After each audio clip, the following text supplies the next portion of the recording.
I just watched this, but I didn't have the camera on. How about that? So I'm going to watch it again. Now I know what's coming. This provides an opportunity for the community to share thoughts, concerns, or We'll share feedback it. about Come on, come on. About the fact that Let's get it from the beginning. Oh, I'm sorry, Leon, I neglected to say, thanks. for those who are, I neglected to say Yes. that you do have a 3-minute limit on your comments. Okay, yes, I'm a And member. For folks who are online, we'll ask them to wait, and we'll be with them momentarily, and now we will Yes. begin. I'm a member of the Committee on Accessible Transportation, and I have a complaint about the fact that the elevator is not working at the Hollywood Transit Center. So I believe you've lost about 100 drivers. I'm sorry, not drivers. 100 passengers that come from Max at that station, plus hundreds of other ones at other places that the elevators don't work.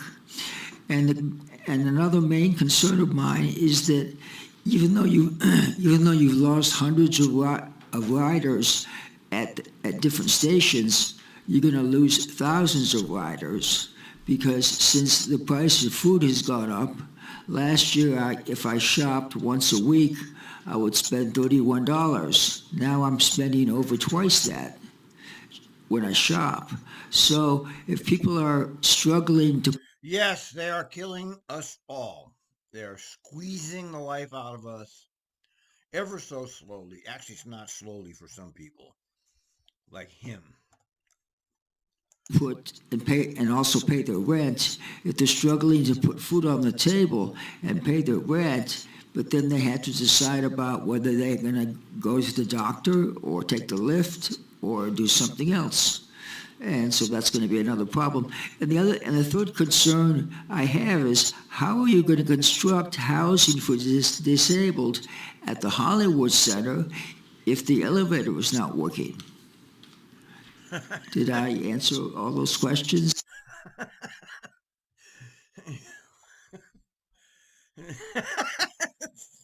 That's actually funnier second time around. So did I make them clear enough? We hear you loud and clear. Thank you very much. Thank We hear you. you loud and Thank clear you now. for Get the hell joining out of us here. today. Okay, this next guy, this guy's kill them all. I'm not going to listen to him again. You want to listen to him? Go over to the TRIMET website and listen to him. He's going to whine about fare evaders, so I'm skipping. In addition, so we appreciate hearing from you. I'm going to skip you, dude. Next is Catherine Woods. Is Catherine here? Uh-huh.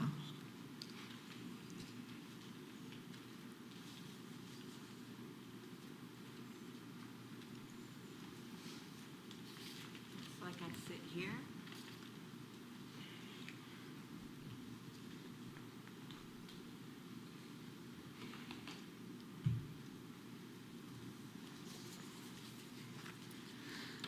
Good morning. Good to be here. Thank you for having me. Don't thank them. It's the law. If it wasn't the law, they wouldn't have you there. And they ignore you anyway. My comment has to do with the fare increase as well.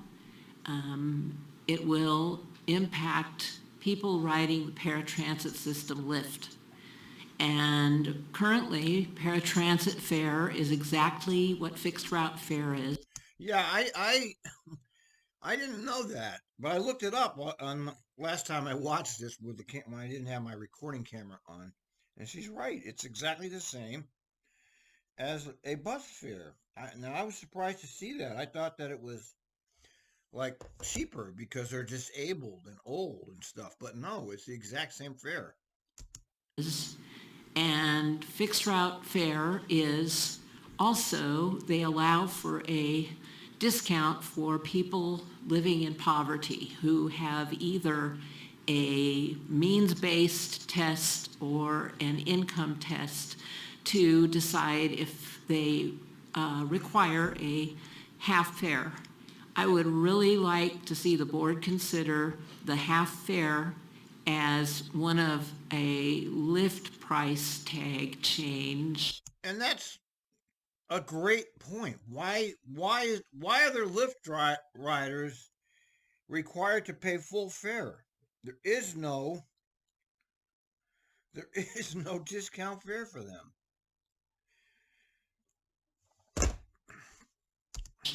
As well as the way it's already been done for fixed route. This will contribute to the equity of the two programs. It will contribute to making Lyft similar to fixed route, and it will also be very, very useful to a number of Lyft riders who, especially if the fare goes up to the extent that is proposed, will be very difficult for them when we have so much inflation in other places. And although Social Security... Yes, they're killing you. Correct. The oligarchy is stealing everything in sight. Yes, this is what's happening. It's not an illusion. It's not a conspiracy theory. It's right in front of our face. People living on the streets, let's send $100 billion plus to kill Russians. Right in your face. And SSI went up. Everything seems to be catching up to the amount that those things have gone up. So means-tested programs include SSI and food stamps, it's also called SNAP, and housing authority. It's called Home Forward in Portland. Other way of discovering is, and there is a list of what the amount of money a person can get as income is listed as the poverty level. I believe Fixed Route uses this. I would really like to see these things considered, and that's the testimony I am here to give. That's good. Thank you very much. That's excellent testimony. I had no idea that Lyft had to pay the same as a regular fare. Why isn't that more subsidized? I don't get it. Okay, so you're getting a ride that's special for you, but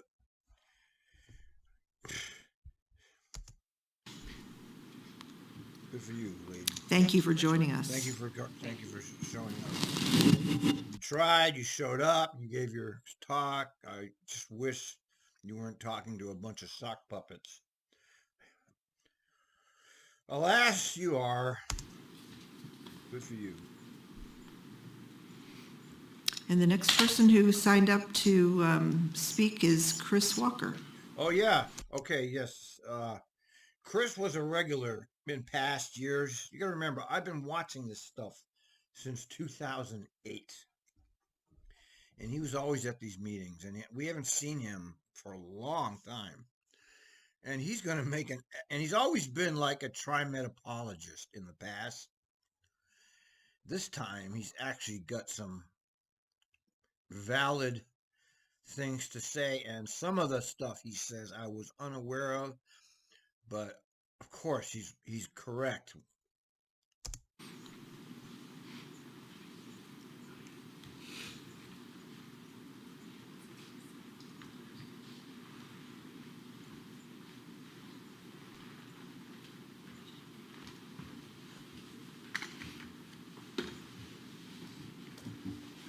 Good morning. Good morning, everybody. This is my first time being back here after quite a while before COVID, so it's nice to be back in person. I have a lot of concerns with Lyft as well. This fare increase is going to really put a hard time on people who can't get around any other way.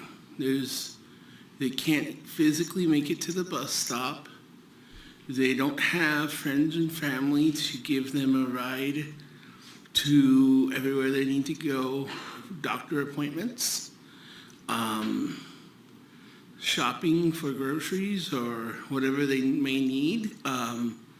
There's and church services or whatever they need to get to, and it's just going to be hard for people. I mean, you imagine yourselves in these situations. They can't imagine themselves in your situation. They can't. I can't even imagine myself in your situation. I have empathy for you, but I can't imagine my life in your shoes, and either can those people sitting at that table. We can't even get close to what you have to go through to live your life in this country today. And I want to really think about go through your budget and imagine how you would do if you were in this situation with the fare increase, and just, it's gonna hamper a lot of budgets, a lot of, and we're not making a lot. It's just what we can get through Social Security, and, we're all blessed to be here and be able to get around to the ability we can. But then when we're getting around, this is my second point, is I know you guys don't control the roads and all that, but I can get on a Lyft bus feeling excellent, and then I get off, and with all the shaking and all the bumping and all of the stuff, it's really hard physically to be able to ride. So there's so many better ways to improve your. Just unbelievable, isn't it? I never even thought of that, but I'm sure he's not making it up. It almost makes you, when you look at somebody like him, and you know what they're going to do here, they're going to go make this guy pay more. I mean, that's as low as you can go as a human being. To penalize people like this. And I'm going to show you why they're doing it, the truth about this. I mean, this takes true sociopaths to allow this to happen. Okay, this poor guy, you think he's having a hard enough time. Now go ahead, keep raising shit on him until he's dead. I guess that's the point, right? Just squeeze him out. I guess that's literally what's happening right now. Your vehicles, so that there is a better, transportation to ride on. If you're going to increase the fare, make it so that it's something we can ride where we don't feel like we're unable to after riding the first time, because we have to recover physically for several days after being bumped around, jostled around by the roads and stuff. So that I hope you will seriously take that to heart and think about that. Thank you. That was his best testimony he's ever done.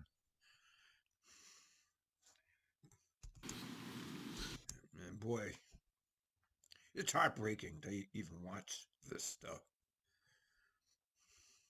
Thank you. Thank you for your testimony. Yep.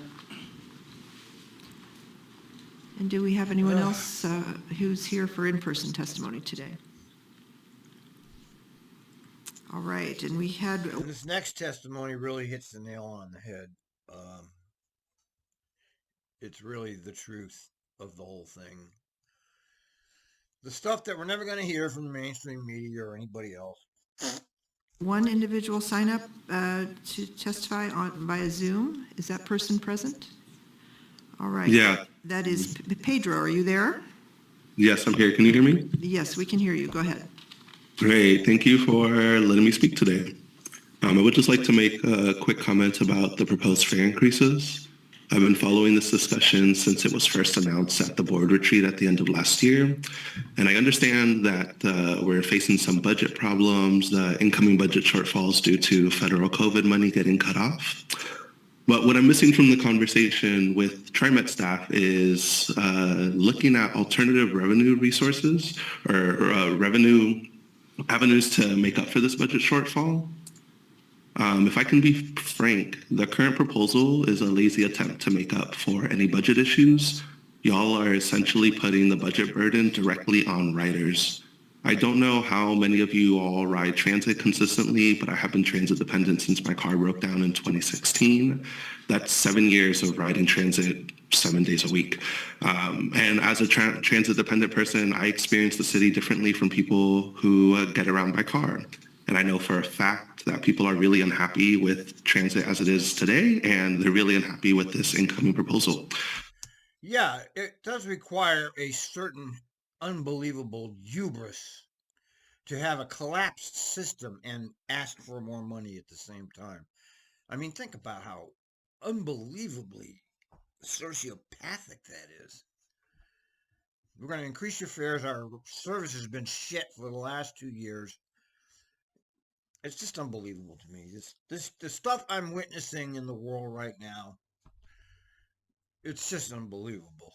I can't even believe what's happened to this world. I can't. I never saw any of this coming. Not at all.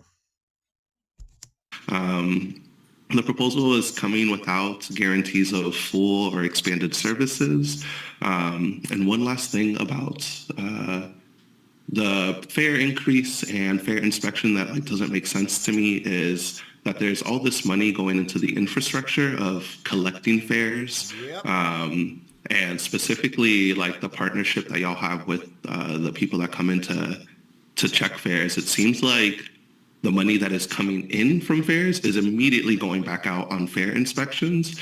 And I'm not sure if the comment earlier was in support of more fare inspectors, but I would just like to state very clearly that transit fare inspectors don't make transit better for people. If anything, like I said earlier, people who ride transit consistently are the most under-resourced people in our community. If they aren't paying fare already, that doesn't hurt me, and I don't care to see fare inspectors come in and shake people awake, harass them for their fares. People just got to go where they need to go, and if they don't have anywhere to go, they just need a safe place to sit down in the warmth that is provided by transit. As community members, we already pay into transit services through taxes, and I just I think it's just a bad system set up. Collecting fares makes the transit system slower, having to wait for everybody to come in, tap their card or pay by cash. And then, the fare inspecting system, I don't think anybody that actually rides transit consistently really cares for the fare inspectors. I think that they're a valuable part of our community or the transit riding experience. That's all I got. No to fare increases, y'all. Thank you. We appreciate hearing from you. Yeah, sure.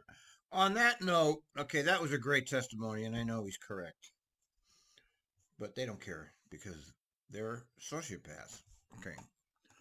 Now, let me show you the real reason they're increasing your fare, right? It's got nothing to do with budgets or anything. I'm going to show you the truth. You're not going to see it anywhere but here. Okay, on this blog. Impacts of TRIMET's revenue sources is in our ability. Impacts of TRIMET's revenue sources is in our ability to issue bonds. And as you know, TRIMET currently maintains a AAA bond rating. Those bond rating agencies look very closely at our fare box revenue. I have had 2 meetings in the last month with our rating agencies, and one of the elements that they are looking at very closely now, so you can say that we're on watch for. All right, you hear that? The bond rating agencies are the banks, all right? That's the banks that squeeze everything they can out of us. Central banks are the enemy of mankind. Central banks and their bond rating agencies have demanded more wealth extraction from the poorest people in the Portland metro area. And the technocracy, Sam and his henchmen, who are all making very nice salaries. Sam is somewhere around $400,000 now, and all of his henchmen are around $300,000. They all get paid very well to make sure they implement these agendas. And they do it, okay, because they're careerists. They're not They don't care about anybody but their jobs and their pay. But this is the real reason you're getting your fare increase, because the bond rating agencies demand more wealth extraction. It's got nothing to do with their budget. They're lying when they say it's budget related. It's just a fucking right out lie. For this one element is the level of our fare box recovery, because it hasn't been increasing, but it's been decreasing. So now they're looking at how stable is this particular revenue source, which is one of our key revenue sources. It's one of our top 3 revenue sources for maintaining our system. So we are on watch for our passenger revenues. Our ability to impacts of TRIMET's revenue sources is in our ability to issue bonds. And as you know, TRIMET currently maintains a AAA bond rating. Those bond rating agencies look very closely at our fare box revenue sources for maintaining our system. So we are on watch for so we don't need to see that anymore, because I just played it. I had to go outside. I'm sorry. I had the ravens taking all my bird food. Yes, that's the truth about the fare increase, just so you know that. And let me just play this other little clip for you that you'll enjoy. Riders and transit-dependent riders. So I'm in favor of anything that we can do to just push out this conversation further and not have an immediate fare increase. Director Edwards. Thank you. And I forgot to mention earlier that, and I'd raised this issue prior, about is there an opportunity to phase it in somehow? Can we do 10 cents now, 20 cents later, 30 cents later? That's not the proposal. Oh, I understand that, Yeah. but I'm saying that can that be under consideration going forward? Okay. No, All right. no. This is, the staff has developed this on the basis of their understanding of where the agency is. And it's not the board to come up with a different proposal. So there she's telling you right for you to hear, that the board is nothing but a bunch of sock puppets. She just said it to you. We don't do anything. We do what we're told. And with that, let's cut the video.